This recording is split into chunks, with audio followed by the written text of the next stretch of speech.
Good evening दोस्तों। एक बार फिर से आप सभी का स्वागत है अभ्युदय आईएएस के इस यूट्यूब चैनल पर। करंट अफेयर्स की अपनी क्लास में अपन अब तक 20 दिसंबर तक के करंट अफेयर्स के क्वेश्चन डिस्कस कर चुके हैं। तो आज हम 21 दिसंबर के करंट अफेयर्स डिस्कस करने जा रहे हैं। तो आप एक बार नोट कर लीजिए या ध्यान रख लीजिए कि अपनी ये क्लास है ये रोज शाम को 7 बजे चलेगी। ओके, तो हो सकता है किसी टेक्निकल इश्यू या किसी और वजह से थोड़ा टाइम 10-5 मिनट ऊपर नीचे भी हो सकता है। ठीक है, तो आज का पहला क्वेश्चन है, देश का पहला बीएसएफ थीम पार्क कहाँ बनाया जा रहा है। क्वेश्चन देखिए, देश का पहला बीएसएफ थीम पार्क कहाँ बनाया जा रहा है। ऑप्शन आपके सामने, श्री गंगानगर, जैसलमेर, बीकानेर या बाड़मेर। क्वेश्चन को फिर से देख लीजिए। बीएसएफ की थीम का एक पार्क बनाया जा रहा है, बन चुका है और वो शुरू भी हो चुका है, जो देश में पहला है इस तरीके का पार्क। तो वो कहाँ पर बनाया गया है? तो क्या श्री गंगानगर में या जैसलमेर में या बीकानेर में या फिर बाड़मेर में? तो आप देखिए कि वो कौन से जिले में बनाया गया। क्या बनाया गया? बीएसएफ थीम का एक पार्क बनाया गया है, तो कौन से जिले में बनाया गया? तो इसका राइट आंसर क्या होगा? इसका राइट आंसर होगा बी, जैसलमेर में बीएसएफ की थीम पर एक पार्क बनाया गया है, जो हाल ही में चालू कर दिया गया है। ये देखिए इस तरीके, जैसे इसमें क्या है कि जो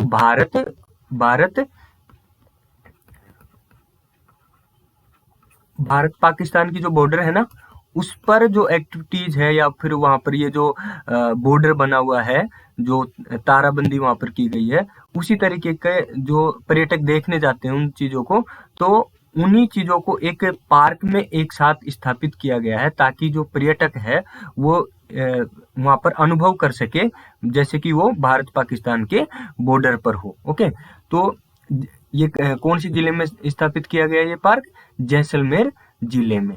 इस न्यूज को एक बार पूरी ओर देख लीजिए आप, कि सीमा सुरक्षा बल की तरफ से 10 एकड़ एरिया में यह इस थीम पार्क का निर्माण करवाया गया है। इस पार्क में रेगिस्तान सहित देश के अलग अलग हिस्सों में अंतरराष्ट्रीय सीमाओं पर तैनात सीमा सुरक्षा बल के पराक्रम, कर्तव्य परायणता और ड्यूटी के दौरान पेश आने वाली कठिनताओं को यहाँ पर दर्शाया गया है। इसके साथ ही बीएसएफ की तरफ से काम में लिए जाने वाले हथियार, बहादुर जवानों के फोटो, भारत पाकिस्तान की फेंसिंग, भारत पाकिस्तान की एक सीमा चौकी और भारत से निगरानी रखने वाले वॉच टावर आदि भी एक ही जगह पर बनाए गए हैं।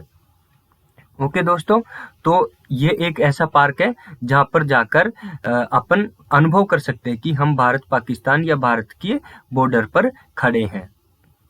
ठीक है, तो ये जो ये इमेज है, ये तीनों ये इसी पार्क से ली गई है। तीसरा क्वेश्चन है, क्योंकि दूसरे क्वेश्चन को डिलीट कर दिया गया है किसी इश्यू की वजह से, तो तीसरा क्वेश्चन है, हाल ही में राजस्थान सरकार के विभागों को उत्कृष्ट कार्यों के लिए दिए गए स्कोच अवार्ड के संदर्भ में सही है। क्वेश्चन को फिर देख लीजिए, राजस्थान सरकार के विभागों को उत्कृष्ट कार्यों के लिए दिए गए स्कोच अवार्ड के संदर्भ में सही है। ए ऑप्शन है, Skoch gold award Rajasthan housing board housing श्रेणी में दिया गया है। बी ऑप्शन है, स्कोच सिल्वर अवार्ड महिला एवं बाल विकास श्रेणी में दिया गया है। और सी ऑप्शन है, ए व बी दोनों, और डी है इनमें से कोई नहीं। तो हाल ही में स्कोच अवार्ड दिए गए हैं, तो उनके संदर्भ में इनमें से देखना है कि कौन कौन से ऑप्शन सही है। तो मैं बता दूं दोस्तों, इसके ए और बी ऑप्शन सही है, इस वजह से इसका आंसर होगा सी। ए व बी दोनों इसके सही है, क्योंकि जो स्कोच का जो गोल्ड अवार्ड है वो राजस्थान हाउसिंग बोर्ड को दिया गया है हाउसिंग श्रेणी में, और स्कोच सिल्वर अवार्ड है वो दिया गया है महिला एवं बाल विकास श्रेणी में, महिला एवं बाल विकास विभाग को दिया गया है। यहाँ पर आप और इसकी डिटेल से जानकारी देख लीजिए। जो सूचना एवं जनसंपर्क विभाग है उसी की वेबसाइट से ली गई ये जानकारी है, जो मैं आपको प्रोवाइड करवा रहा हूँ। तो मुख्यमंत्री श्री अशोक गहलोत के नेतृत्व में किए गए डिजिटल नवाचारों और संचालित जन कल्याणकारी योजनाओं को राष्ट्रीय स्तर पर दिए जाने वाला स्कोच पुरस्कार मिला है। किनको? डिजिटल नवाचारों और संचालित जन कल्याणकारी योजनाओं को।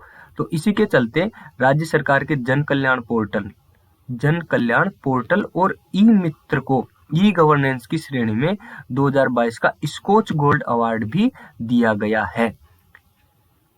ओके, तो इसी प्रकार हाउसिंग श्रेणी में उत्कृष्ट कार्यों के लिए राजस्थान हाउसिंग बोर्ड को स्कोच गोल्ड अवार्ड दिया गया है।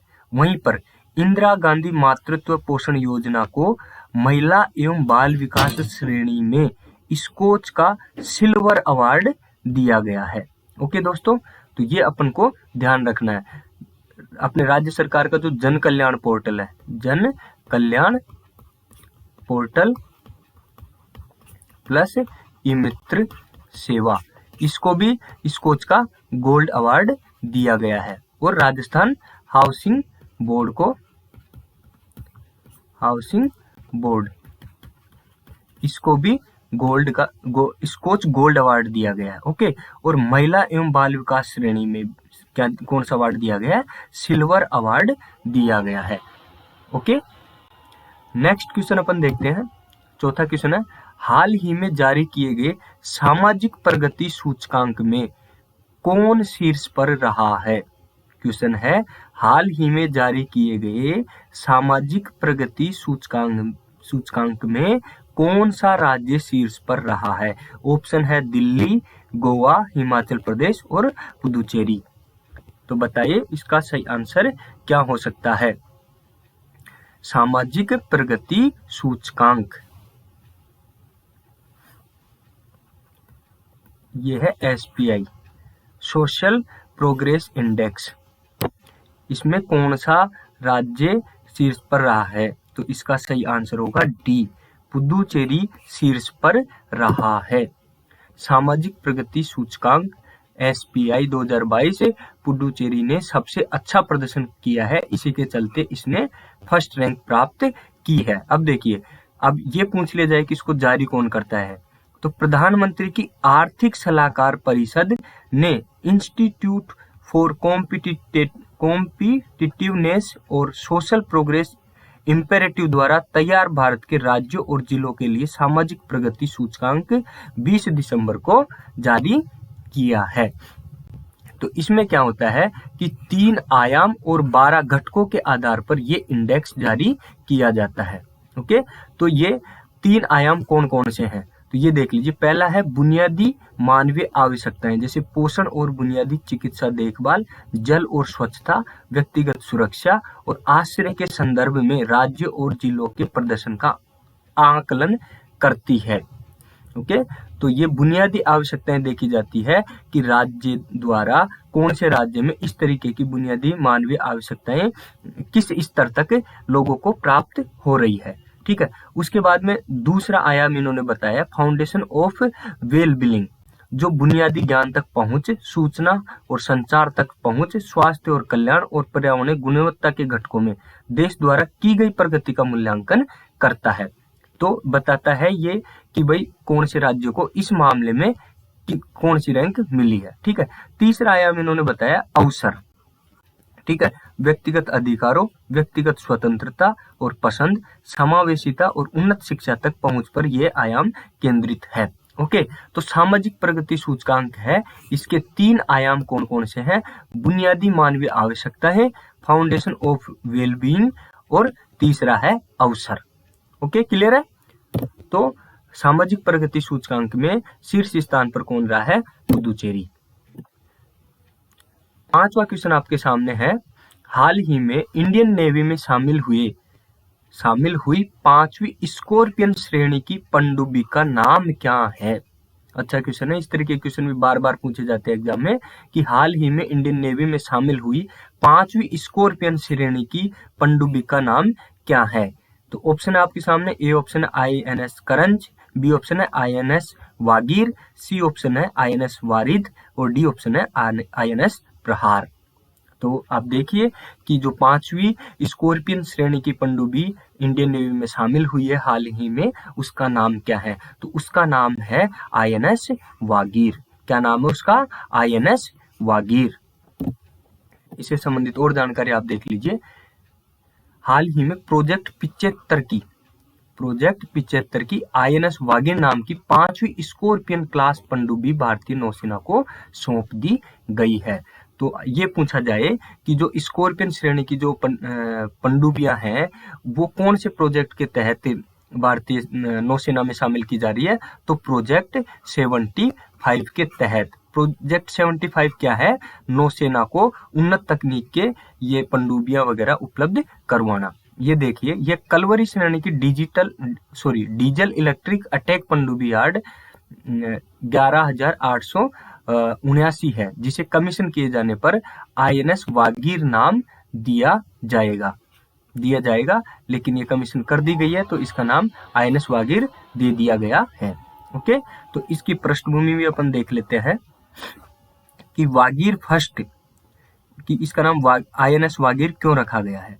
तो वागीर फर्स्ट पूर्व में रूस से प्राप्त की गई सबमरीन को 3 दिसंबर 1973 को भारतीय नौसेना में शामिल किया गया था। वो लगभग 3 दशक तक देश की सेवा करने के बाद इसे 2001 में सेवा मुक्त कर दिया गया था। तो इसी के नाम के चलते ही अपन ने इस पनडुब्बी का नाम भी INS वागीर रखा है। ओके दोस्तों, तो इससे जुड़ी और जानकारी भी मैंने यहाँ पर ये अटैच की है, इसको भी आप एक बार वीडियो रोक के देख सकते हैं। छठा क्वेश्चन है आपके सामने, पहला पनडुब्बी रोधी जहाज अरनाला, ये अरनाला है, अरनाला। ओके, अरनाला।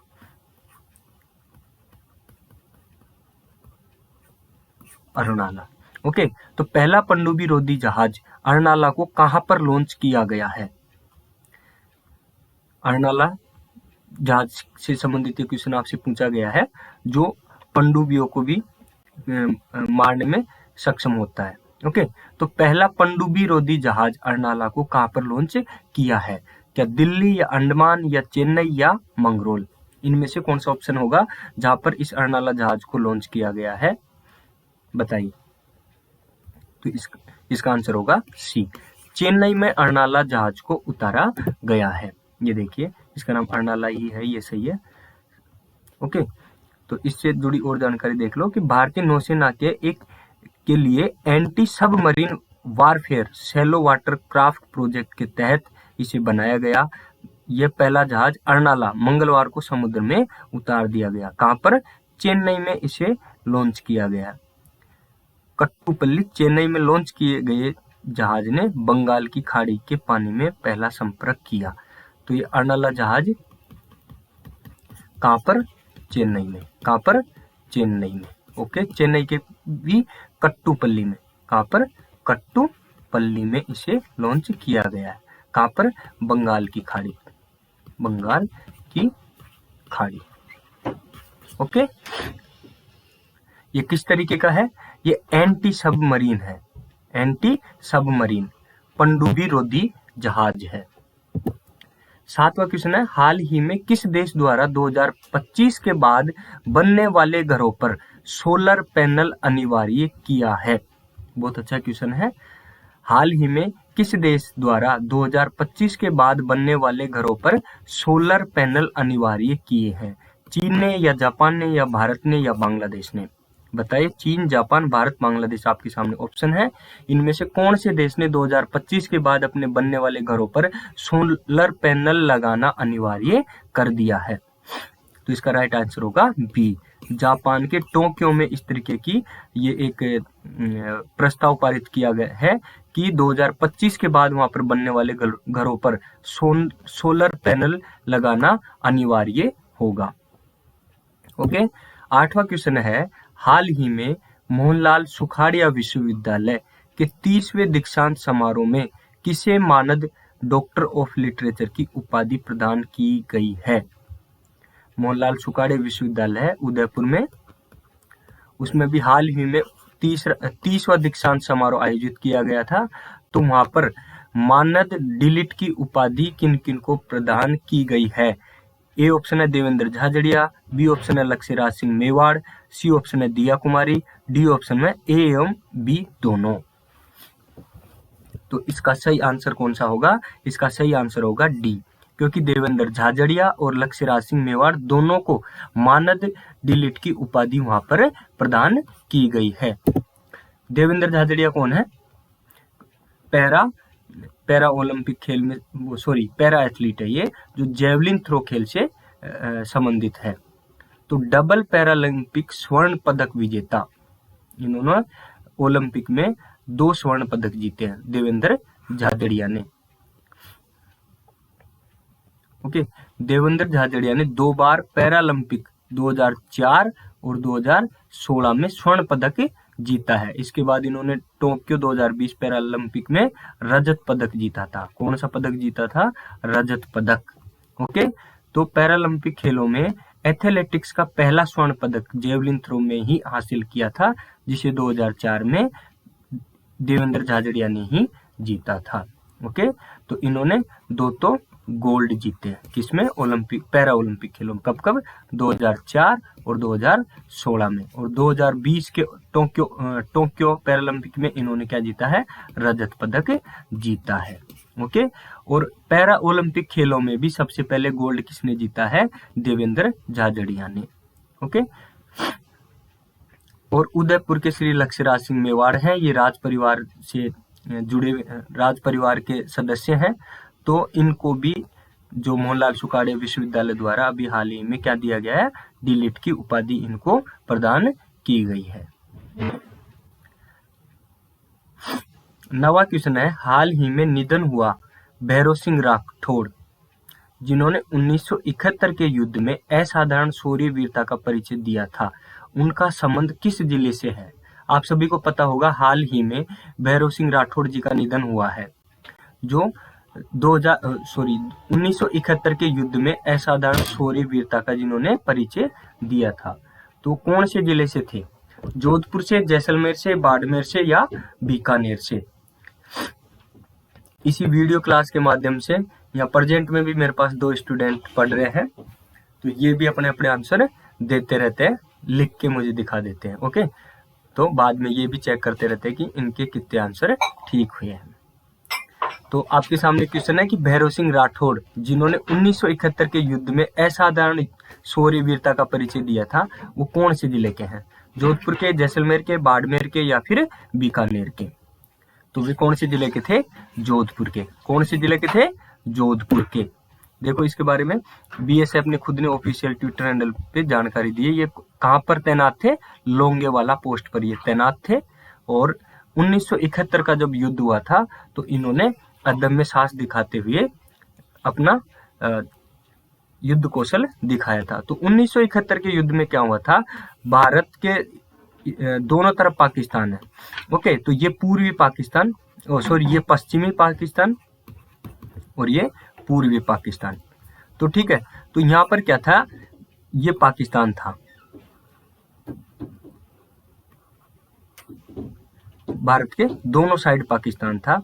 तो 1947 में जब देश आजाद हुआ तब से लेकर के 1970 तक क्या है, इसी पाकिस्तान पर किसका शासन चल रहा था या किन का प्रभुत्व था? पश्चिमी पाकिस्तान का प्रभुत्व था शासन के अंतर्गत, और वो भी सैन्य सत्ता के अंडर में था। ओके, तो 1970 के टाइम पे क्या हुआ कि जो पूर्वी पाकिस्तान है, तो वहाँ के जो राजनेता थे वो भी चुनाव में जीत हासिल करके आए, तो वो अब सत्ता में आने वाले थे। तो जो पाकिस्तान के जो सेना थी और पश्चिमी पाकिस्तान के जो राजनेता थे, वो चाहते नहीं थे कि पूर्वी पाकिस्तान के लोगों का इसमें क्या हो? प्रभुत्व हो सत्ता में। तो इसी के चलते पश्चिमी पाकिस्तान ने पूर्वी पाकिस्तान में एक ऑपरेशन चलाया और यहाँ युद्ध जैसा माहौल बन गया। तो उसी के चलते पूर्वी पाकिस्तान से लोग क्या होने लगे? भारत में आने लगे और इधर शरणार्थी बनने लगे। तो तत्कालीन प्रधानमंत्री इंदिरा गांधी ने इनको शरणार्थियों के तौर पे भी इनको संरक्षण प्रदान किया था। किनको? पूर्वी पाकिस्तान के लोगों को। तो फिर क्या हुआ? ये 13-14 दिन के अंतर्गत ही क्या हुआ, जो ये पाकिस्तान ने इधर अटैक किया था, तो उसको भारतीय सेना ने इसमें हस्तक्षेप करते हुए 13-14 दिन में इस युद्ध को समाप्त कर दिया था और पूर्वी पाकिस्तान को पश्चिमी पाकिस्तान से अलग कर दिया था और नया देश बन गया था। कौन सा? बांग्लादेश अस्तित्व में आ गया था। ओके, ये कब की बात है?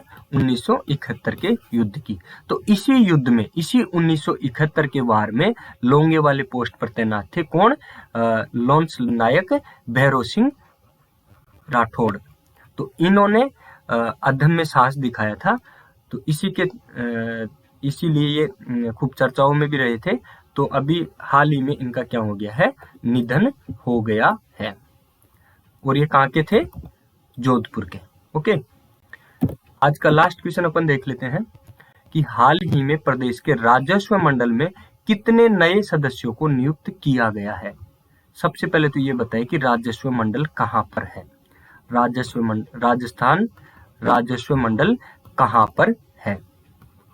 कहाँ पर है बताइए, कमेंट करके आप पहले बताइए। ओके, तो इसमें अभी हाल ही में इसमें नए सदस्यों को नियुक्त किया गया है। तो कितने सदस्यों को नियुक्त किया गया है? 3 सदस्यों को। कितने सदस्यों को? 3 सदस्यों को। ओके, 3 सदस्यों के नाम क्या क्या है? डॉक्टर राकेश कुमार शर्मा, डॉक्टर गिरीश पराशर और महेंद्र लोढ़ा।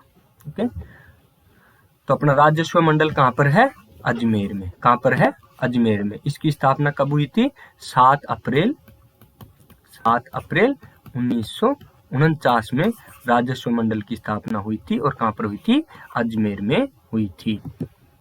ये इन 10 क्वेश्चंस के आंसर आपके सामने। दूसरा क्वेश्चन अपन ने इसमें से डिलीट कर दिया था।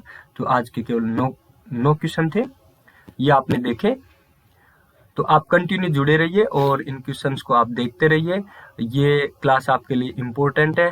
आप इस क्लास को और भी ज़्यादा इंफॉर्मेटिव बनाने की कोशिश कर रहे हैं। इसी के साथ इस यूट्यूब चैनल पर और भी क्लासें फ्री में आपको दी जा रही है। तो आप प्रॉपर उनको भी लेते रहिए और आप अपनी तैयारी को निरंतर रखें। धन्यवाद आप सभी का। जुड़े रहिए अभ्युदय SK यूट्यूब चैनल के साथ।